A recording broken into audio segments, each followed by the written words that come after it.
but either way, bounced back in a big way with the win on Wizzy. Then we got Thass on the other hand, who fell 3-0 to Light, but he defeated, believe it or not, these are two actually really good Tri-State players, Goofy Goober and Some Guy. I believe that's Toon Link and certainly Pichu for Some Guy. But these guys are really good. Don't let the names fool you.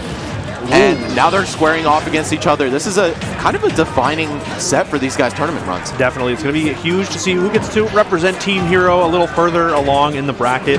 Already we see some interesting ideas from DM, maybe not hitting the mark, but the ideas are definitely there. Going for a crazy early spike off stage and the combo game. One thing I got to shout out in DM's gameplay is the combo game for sure.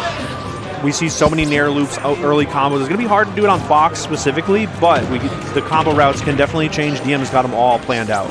Yeah, you have to have those on lock as a Pikachu player.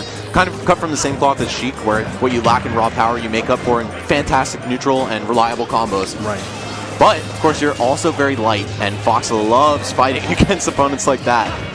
The sooner that back air will actually do the trick, the better. Right. We're already seeing some kind of empty hops and some landing nairs from Thass as well. We're kind of in that kill percent for a character like Pikachu at 86. So we see those approaching nairs too. Even that whiff grab almost taking the stock with the up smash. Gonna be tough right now. We can see DM going for some relatively safe approaches, I say, as he goes for a dash attack of all things. What was that all about? If it worked, it would have been sick, though. It would have been a crazy read. Is that in one of his YouTube videos? Yeah, maybe. Oh, that one certainly is, yeah. DM thinking he can get away with murder. That multi-hit back air on shield can be so tricky to punish. You get the landing hitbox in the mix as well, but Thass smartly holding shield for just long enough.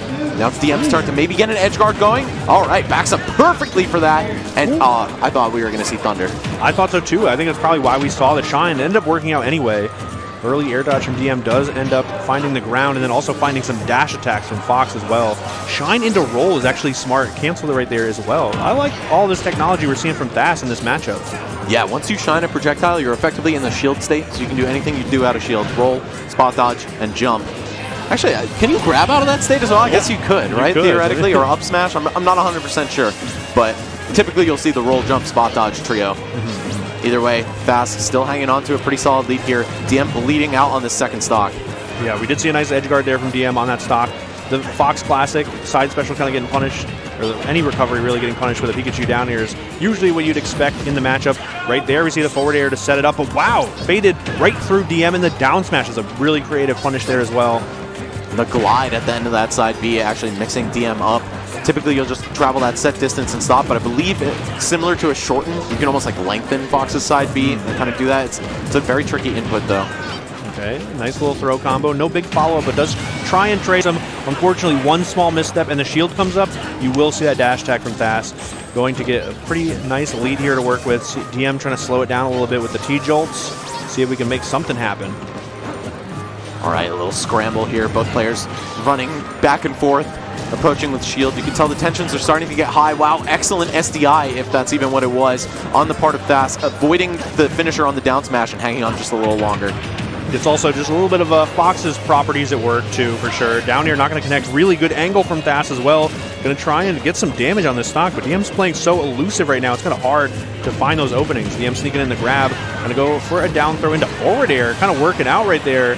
Also because of just how Fox works. Suddenly this is dead even. Yeah. After a blindingly fast opening there from Thass. Managing to pull things back into his favor is DM. Okay, the back air, knowing that he couldn't get another one, picks up a grab instead, but unfortunately, oh, no, I thought that was the end of the road for the damage. Yeah, I did too. It's really interesting. Thass is kind of falling out of these a little earlier than you'd expect, and then responding appropriately. The jab lock into the up airs. That's kind of sick, Max. I'm a fan. I love to see this kind of innovation, man. 5.5 years into this game's lifespan. I think we're still pretty far from the summit. All right. Pretty brave jump on, but Thass kind of giving up the ledge, not necessarily going for a ledge trap, just maybe looking to punish the landing, and doesn't even make it back. Went a little too low in the quick attack, not really finding the angle back to the ledge. So we're moving on to game 2, and it did look like it kind of took the wind out of the sails at the end of that game, but if you really look back on the game, it was back and forth. Like you said, that last stock, dead even. And I'll say for sure, that second input on Pikachu's up B, I think if you're not a Pikachu specialist, that's like probably most of your deaths are to that, right? Now, to see even a top Pikachu player like DM die to that just speaks to the pressure that you experience when you step up on a stage like this. Thass Gonna shake it right off, though. He's like, hey, a win's a win. I don't really care how it happened. I'm just gonna move right on to game 2 and hopefully carry that momentum. All right, we're gonna Town and City for the counter pick for DM here. Really like the idea. Gonna try and maybe space it out a little bit more. Take some of that slower route that we saw from DM2 with the Thunder Jolts, but it's gonna be the neutral air, kind of star of the show right now. The side special from Thass also somehow working out too. DM has not really been able to punish it. Oh, clanking out the Thunder Jolt with the neutral air, but that put him in just enough hit lag for DM to get a clean hit. Okay, back air out of shield. No matter which direction your opponent's facing you or what side of your shield that they're on, that can still hit. It just always works out for you. It leads into crazy stuff too, but right now Thass keeping up the pressure, really great stuff. Even punishing the jump quick attack with a dash attack, and good spacing on that as well. Gets the grab as well. Trying to look for, I don't know, maybe a back air off the stage, but it's going to be the down smash off of the parry of the quick attack. Very tight window, but Thass looked so comfortable making it happen. Yeah, that's tough to do, man. You can tell that this guy is a bit of a lab rat. Actually, if you look at his Twitter, Thass Gamer, he's a bit of a gamer. A bit of a gamer is a perfect way to put it. Okay, good damage here. Barely like stuck in that jab. It was very unfortunate for DM. Not necessarily too close to get hit by all of the hits of the jab, but just enough to get caught in it on that platform and try and make something happen with the back air. But it's just been stray hits for DM. Those combos that I, was speaking so highly of, not really coming out. Just, oh, yeah, that was good though. That was such a cool recovery though on Thass's part. True. All right. Of course, you're going to need more than that to get through a player like DM.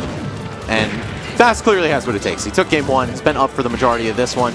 But the Nair into spot dodge is going to yield a lot of damage here from DM. And an edge guard potentially? No. Almost had it, but Thass taking a very quick route back to the ledge, back to safety as well.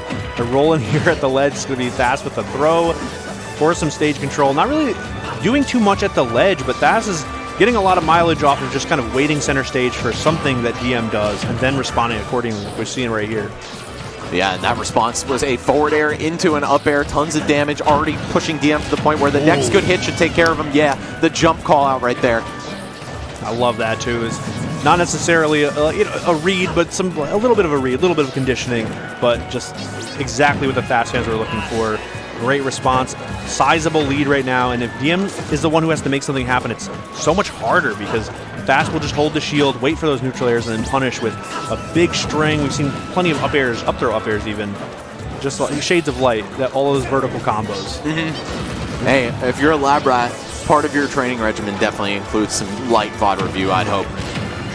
I love that. Another jump call out after just the dash attack opening. Big damage right here. And going with the grab, too, is such a good follow-up, expecting that shield from DM on the platform. DM rushing back to center with the quick attack. Thass unprepared for it. And once again, going for this crazy recovery under the stage. You don't really see that from Fox too often. And it doesn't pay off either time he's gone for it this game. But still, just having that at your disposal makes you a lot harder to track. He's winning in the fans' minds. That's what really matters. This is a dangerous spot to be in. The shine, that was a huge reversal. Wow, and the sour spot dash attack also gets the stage control, sets up for this spot where we're going to see maybe the back air, of course, or the nair into a smash attack. I was ready for the down smash, but... Yeah, hedging his bets, though, just going for that creep up into grab. Any damage is good damage. Take that stage positioning. Of course, Fox can never kill you from a throw. Oh, hold on. I know someone... What? Oh, okay. Oh. Hey. Same bands, he said. Well, I guess we'll take it. Once again, I mean... 2 SDs to cost DM 2 games back-to-back, and he's looking defeated. The body language says a lot right here, and if I'm Thass, I'm taking mental note of that. It's like, man, this guy's probably on tilt. I can maybe go for some more experimental stuff that will add to the mental damage. One thing that's interesting, though, there's pros and cons to playing such a large roster of characters. I don't know if DM maybe kind of like committed to the Pikachu for the run, but you can kind of have a bit of a mental reset as well. If you're not necessarily feeling comfortable in the matchup, you can say, you know what, maybe I break out this other character, maybe I break out the Aegis instead. We've seen from DM, maybe it could work. Maybe it doesn't necessarily even have to be a better matchup, but if you can go into the game with a fresh mindset, it can be a huge difference. That being said, all things considered, that was pretty close. It didn't look great when DM was coming off of that last stock, but if you think about that situation on the left-hand side where I thought, like, oh, maybe we'll see, like, a down smash, Thass didn't go for it and went for a safe punish, because I think Thass even knew that if you mess up against Pikachu at the ledge like that, DM could make something happen. But it looks like we are going to see the Aegis come out. Pyra and Mithra are getting queued up against Thass. DM going for that sort of mindset shift is what I was going for. Sorry, I need a replacement. Get this guy out of here. That's our last set anyway. I'm about to get out of here. Might even be the last Perfect game. timing. Yeah, right. All right, either way, the switch, I kind of like it. I think Pyra and Mythra do pretty well into Fox, but you run the same risk that you do as Pikachu, and that's that your stocks are very fragile and they're very volatile. And when you're on the offense, when you're the one putting out all these attacks and controlling the pace, it feels great. But the second things go off the rails, if you get hit by, in Aegis' case, an edge guard, in Pikachu's case, some kind of strong hit, it can fall apart very quickly. Yeah, and it's also pretty interesting too, because like betting on that sort of shift when you're playing a character that's relatively similar to Pikachu, right? Like I would say that Mythra kind of brings the same stuff to the table, just in a different flavor. So it's going to be interesting to see like what sort of different implementations we can see. Right now, though, it's kind of looking good for DM. Good pressure, up tilt really good with the platform, and I think the stage pick also is kind of going to help out in sort of shifting that dynamic as well. I'd have to agree, but here is where things get a little risky. Mythra does great into Fox, Pyra not so much. Being floaty and yeah. Oh, wow. Actually, she lived. Okay. But yeah, being a floaty character and slow, of course, is kind of a recipe for disaster against this character. The weak dash attack in the back air, a ledge trap we've seen 100,001 times now. Right. And kind of forcing the issue, too, because DM had to deal with that regrab. You don't want to get, necessarily too crazy with it off of the ledge. You don't want to get hit with maybe even like a pivot into the smash attack, too, which we've seen from plenty of Foxes, but it's going to be the side special to even it up, and we are definitely seeing a bit of a different game here in Game 3. I think DM definitely feeling a little bit refreshed. I would hope so. I mean, that's exactly what he needs to keep himself alive in this set. In the loser's bracket, this is do or die for these two. And they have a wonderful resume already that, we kind of talked about a little bit before. I know that they're both trying to add to it to keep that run up. It's going to be tough right now. Thass looking to seal the deal, but there's a bit of added pressure when you're up 2-0. You're just trying to get it over with. And DM trying to start a pretty monumental comeback in the terms of a reverse 3-0. Lovely follow-up from Thass. Such a nice tech chase right there. DM thought he could retreat all the way to the corner and maybe escape pressure, but no. It's actually not stopping at all from Thass, refusing to let up. Parry on the landing hit of the neutral. Yo, this guy, he's tapped in. Yes. This is a well-practiced player, and I think that's a rarity in a game like this, right? People might feel like there's not that much incentive to lab. It's not the most technical game, but there's always boundaries you can push with your characters. Thass showing it off in real time. I love to see it. Yeah, and one thing that Thass is so good about, too, that we maybe don't see Light do as often is the air-to-air neutral air. Not necessarily trying to put pressure on the shield, but kind of baiting the jump out instead. And what a pickup from Thass.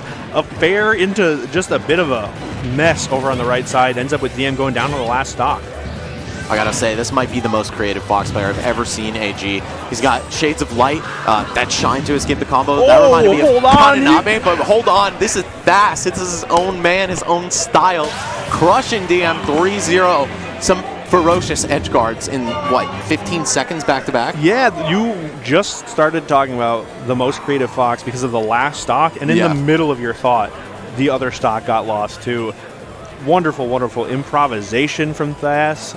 Like, all of these, things that we're kind of used to seeing, but maybe not in the way that we're used to seeing them. The fast fall there, and even right there, we saw the neutral air, too. That's a phantom hit. What the heck? It kind of clanked with the Firefox. Really interesting. Yeah, let's bring it back real quick, production. Take it away. So, like I said, the air-to-air neutral air is huge, right? And one thing that's really interesting here, you go for the fast fall on the forward air, and then the nair covers a lot of, if we air dodge up to try and get to the ledge or something like that, it's all covered by that neutral air, and then almost working out here, but we see just a few little frames of the Firefox flanking